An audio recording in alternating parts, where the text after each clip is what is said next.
everyone. Welcome back to another episode of the Ryan, Coop, and the Doc Show. I'm Ryan Corry here with my two buddies, Bruce Cooper, Dr. Ken Snyder, coming to you from St. Vincent de Paul in our food reclamation warehouse. Things are moving back there. I'm not sure what's moving, but speaking of moving, guys, headed into a new year, do you make resolutions? And if so, have you already decided what that's going to be? I make resolutions. Matter of fact, I'm going to go with the one I had last year because the one I had last year didn't work so well. Okay. I got to get back down to my natural weight. I need to drop about 40 pounds. 40? Wow. Get down to my natural weight. Hey, I'll come on that journey with you. I'll do that. We'll sit together for lunch and go bah bah. Doc, what about you? Wow. I'll join you guys on that too. But I actually don't make resolutions per se. I think more like I set goals for the year. And one of my goals is to become a minimalist. Who? Have you heard that term, a minimalist? You want very little of what? Yeah, Doc? websites, everything, books about it, and basically the philosophy is less is more. You go into your house or your garage or the whole bit and look for everything in there that you actually do not need, and you get rid of it. And it's supposed to not only be good for you physically. Well, Doc, you have to be a hoarder before you can become a minimalist. Well, we're all hoarders if you think about it. Heck, I throw stuff away in a New York minute, Doc. Okay, let me ask you this. How many shirts do you have in your closet that you haven't worn in 3 months? Hold on. The guy who wears scrubs every day can't talk about how many clothes anyone else has in his closet. Well, Doc, I have about It's a minimal. I have about 34 suits, and I have those based on my prior job. Okay, and was that your prior weight or was that your?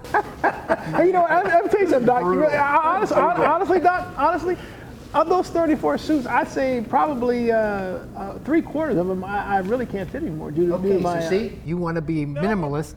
No, he wants to cut the weight so he can fit in. I want to be minimalist in my weight. Yeah. That works too. Okay. But now, supposedly, it's supposed to be good for you mentally as well. You know that we all tend to clutter, and they claim that physical clutter around you actually clutters your mind. So anyway, I'm going to give it a shot. See, next year this time we'll see if you've lost your weight and if I have next to nothing in my house. I have next to nothing in my brain, but hey, that's a whole other story. That's a different story. Minimalist. Let's see. I do resolutions. I kind of bounce around between a few themes every year. This last year, one of the things that I wanted to do was just figure out how to do more kind of special stuff with my kids. So we scheduled some vacations that we hadn't taken before, went to new places. And so I think mine is really about how I allocate my time.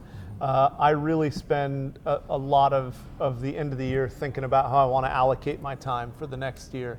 With 3 little kids, we're just all over the place, right? So that will continue to be my resolution as long as we got small people running in the house. Ryan, as we move on to our next topic here, I have you to thank for it. You sent me out on a car show. I mean, it's not the car show I had in mind. I mean, this was high end.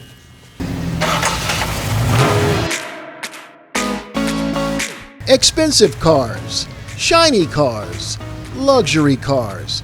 It's all part of a Saturday ritual here in North Scottsdale. So that's not your standard fram from Walmart then? They call it Cars and Coffee.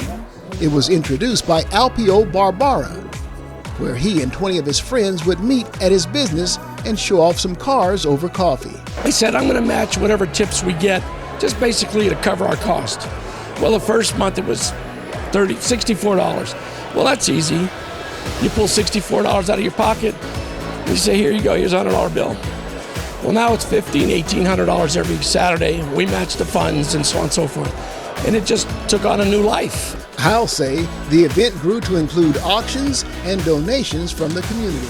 Money that we raise in our group goes directly to the cause, which in this case, we're building a dental lab for St. Vincent de Paul Society. Ryan, here's your check for $34,963. And so between Alpio, Cars and Coffee, and everyone who comes to support this event, they're just looking at kids in need and saying, we can help, we want to help, and this is a wonderfully generous community.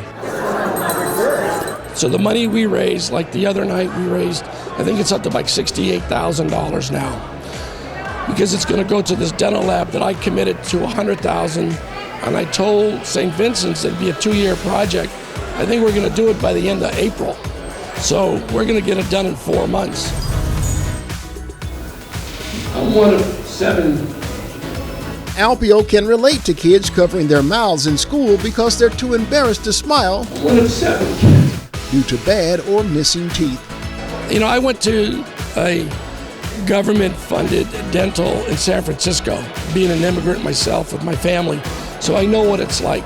I've never met a man with more passion than Alpio, you know, and it's been a great journey. Alpio will help many kids showcase a smile that has long been missing because their families couldn't afford the dental cost. And these other kids in the community don't have the luck that I had growing up, and I want to give it back to them.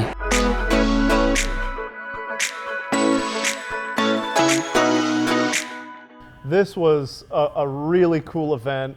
It's out at Alpio's at Troon. They do it every month, second Saturday of the month. But what's special about this one is it's not just a bunch of cars parked in a lot. They come together for camaraderie and for charity. You know, Ryan and the doc, you know, one thing that I saw that was so cool about Alpio is his passion. He is so passionate about giving back. And Ryan, I know you know him pretty well. Yeah, he's a wonderful man with a kind and generous heart. And what we're really excited about is moving forward to partner with him and Doc. Alpio and his friends, they're gonna come together and they're gonna do a car-themed dental operatory. What do you think about that? I'll tell you, I enjoyed every moment we spent with Alpio and his friends, and it's amazing how they're going to support our mission in the dental clinic. I mean, he just runs with a great crowd, just overall, yeah. And they all care about helping the patients in our dental clinic, and frankly, that's why we do this show. Mm-hmm. We do this show so that we can bring to you every episode a patient that you have a chance to adopt. And we need your help for this one. It's our Adopt a Patient. Today, we have a very special lady, Marnie L. She's in her 40s, and she's had a really rough life, you know, and she's actually sacrificed a lot in her life to help others. And now I think we all need to come together to help her. She has a lot of medical problems right now going on, along with her oral problems. And you know, getting the infection and the disease out of your mouth is so important in allowing the body to cure in other areas. Yeah, she needs some help, and this would be a great time. Start the new year off right and start her new year off right and give this lady some help. She's a gorgeous lady on the inside, a gorgeous lady on the outside, and we can help to make her even more gorgeous by giving her back her smile. Now, what would you guess that you know, her treatment would cost in the outside? Outside, $17,500. That was in the same ballpark that I was going to look at, so I'll go 14. Okay, actually it was 17,000 on the nose. Oh, was it really? 17,000 on the nose. Man, Coop, the Riddle's no good. Look, don't talk about the Riddles now. I mean, that's a sore subject with me. So it's going to be $17,000 in a private clinic at St. Vincent de Paul. How much do you think the treatment would be able to do it for, or someone would be able to adopt Marnie? $1,200. I think it's probably higher than that. I'll go straight 10%. I'll go 1,700. Okay, actually a little bit higher than that. It's 2,200. Rats! I didn't get it right. Because she has some special treatment that she's going to require. But Doc, when you say 2,200 compared to 17,000, you're talking a $1 in provides $8, a little over, around $8 of market value services. Did you just do that in your head? Yeah. Man, that's you know, I used to watch a show called The Beverly Hillbillies, and as Jed would say to Jethro, that's some good ciphering there, man. That's like a cipher. He can cipher. You know, the thing I love about the dental clinic here is that we're always getting tremendous value for what donors put into that clinic.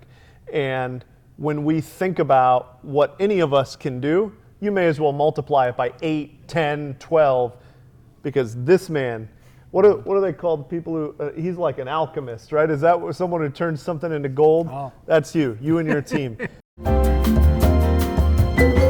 We've had some pretty incredible sports performances this year, and we're going to come back and talk about some of the athletes who made that happen as Doc and Coop give us a scoop on sports.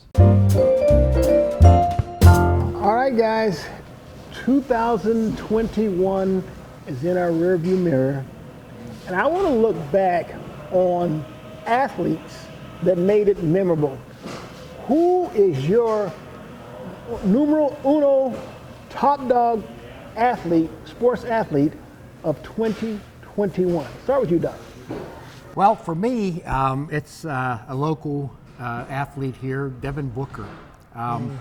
I think most of us here realized, what a great ball player he was, but I think that finally the whole world realizes, through the playoffs, and for the Suns too. I mean, this is almost like the Phoenix bird rising from the dead into the, how they rebirth. I mean, the Suns were at the bottom of the barrel for so many years, and Devin Booker was the one bright light, but people didn't realize how bright that light was until this past year in the playoffs.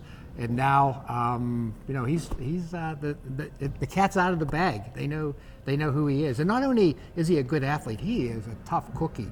I mean, you saw some of the hits he took, and he broke his nose and everything else, and the guy doesn't miss a beat. He's back there. He's not like our buddy Street Pants that Barkley calls. I mean, Devin Booker never took off the uniform, man. He played right through. I mean, I don't know. He was my favorite this year. Right. I'm going to add someone who you guys have no clue who he is, but me and my buddies, we went and we played a little Ryder Cup golf tournament, and my personal athlete of the year is named James Dufresne. James Dufresne, number one. You know James. Yeah. He's a St. Vincent de Paul supporter. Him and his wife, and James. It was the last match of our Ryder Cup. We're tied. The last hole for James in his match, and the dude comes up with a clutch putt. We win the Boondoggle Cup for 2021, and James Dufresne's my athlete of the year. All right, hey, mine for 2021, I was going to say Chris Paul for many of the reasons that you talked about with Devin Booker, but since you used Booker and the Suns, Rise, I'm going to talk about a guy that wears number 1, and they refer to him as K1 in Cardinal red and white, Kyler Murray. I mean, here's a guy who was the number 1 overall draft pick in 18, and here he is right now doing things that have led the Cardinals out of the abyss. I mean, he was in the conversation for MVP. Cardinals had the number 1 record for a majority of the season. I mean, they're off to the playoffs. I mean, what he's been able to do, he's answered all the questions relative to, can he be a franchise quarterback? And so, look, for selfish reasons, I need him to get the Cardinals into the Super Bowl, really, because see, when he was drafted, I was on my own soapbox, touting him as the Cardinals' number 1 overall pick. I was the only one in the media. Everyone else either wanted Nick Bosa or Quinnen Williams. Well, then my frustration led me to really start talking a little bit more than I should have. So I guaranteed by year 3 he would have the Cardinals in the Super Bowl. And I have to tell you that I had so many people jump on that. So I have a lot of outstanding bets out there. So Kyler, I need you to get Cardinals to the Super Bowl to save my wallet a little bit. But yeah, and you know what? That's the inside story. After that, happy hour on Coop. Let's go.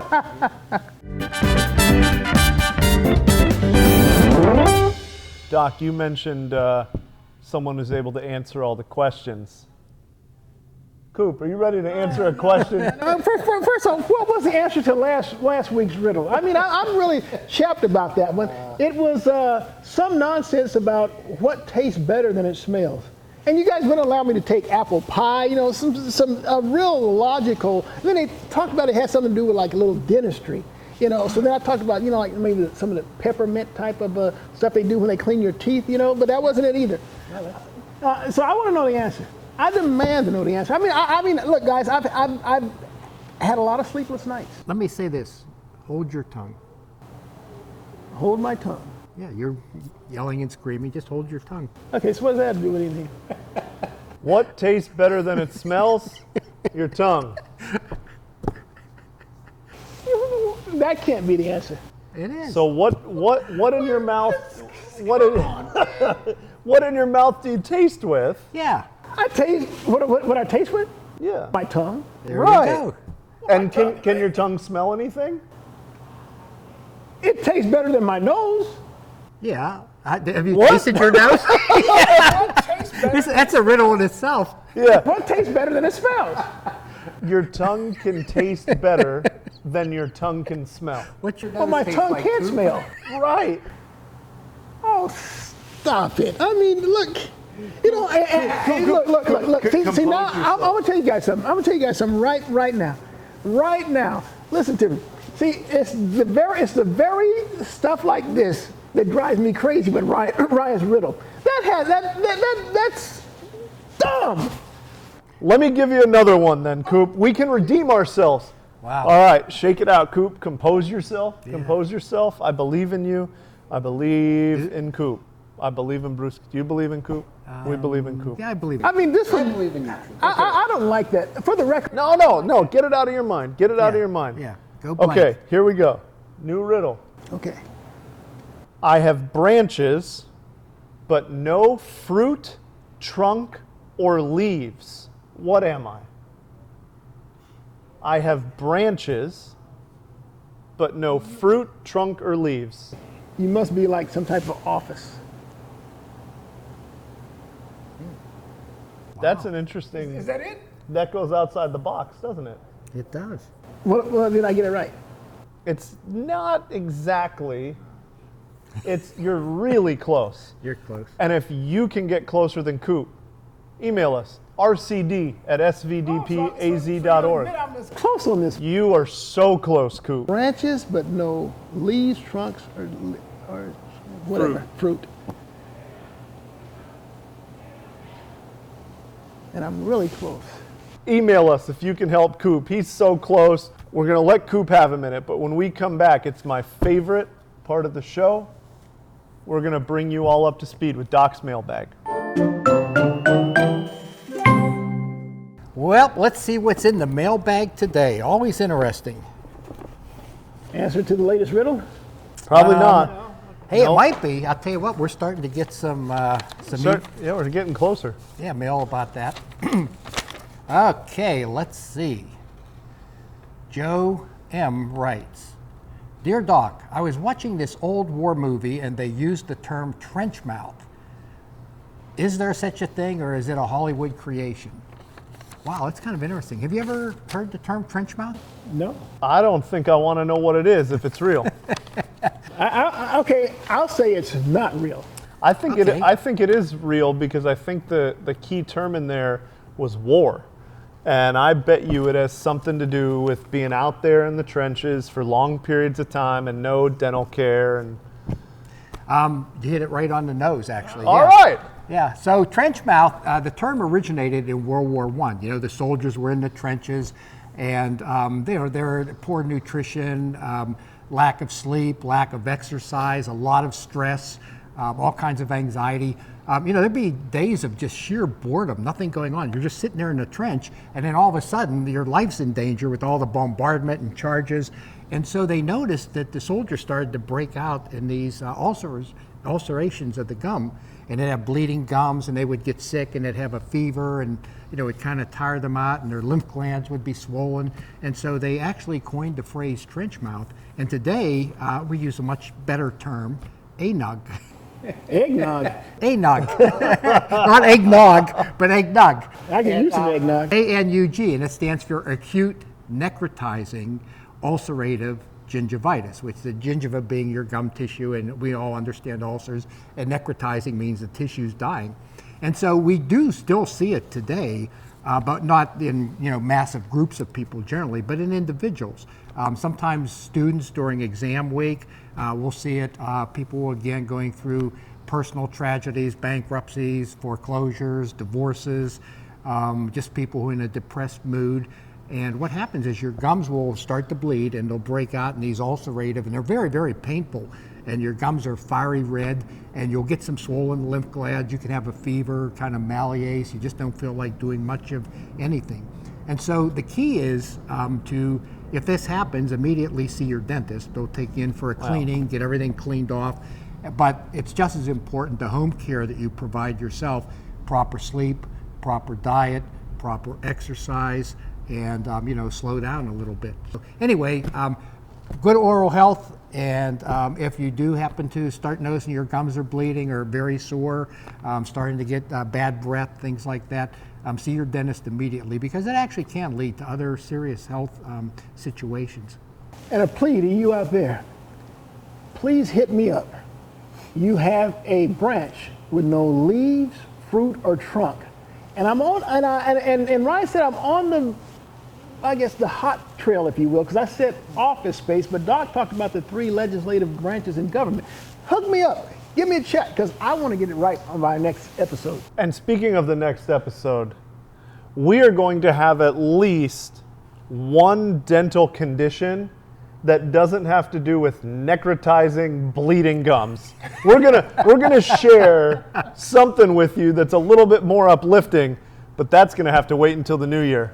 Gentlemen, I hope your 2022 starts joy-filled, healthy, and happy. I hope yours does too. And Doc, if you be true to your teeth, they won't be false to you. And the same with your gums.